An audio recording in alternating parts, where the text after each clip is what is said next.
Hi, welcome to Sonny's, the car wash factory. I'm Richard Ovalles. One question we hear a lot is, how do I properly adjust the tracking speed on an Omni?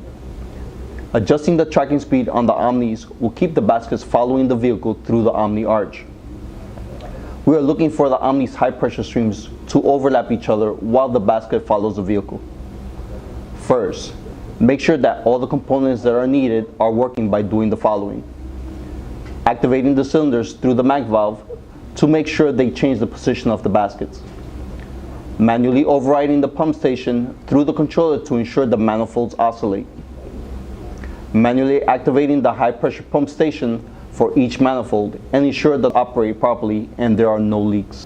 Second, adjust the tracking speed for the baskets by opening the flow control that is located on the rear port of the cylinder all the way. This will ensure that the basket returns to its home position quickly. Then adjust the smoothness of the basket by dialing in the brass flow control, which is located on the bottom portion of the oil reservoir.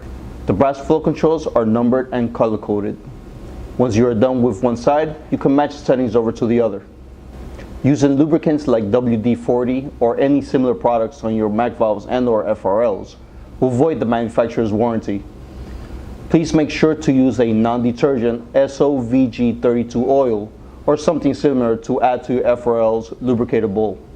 This will ensure that the airlines are properly lubricated. And there you have it.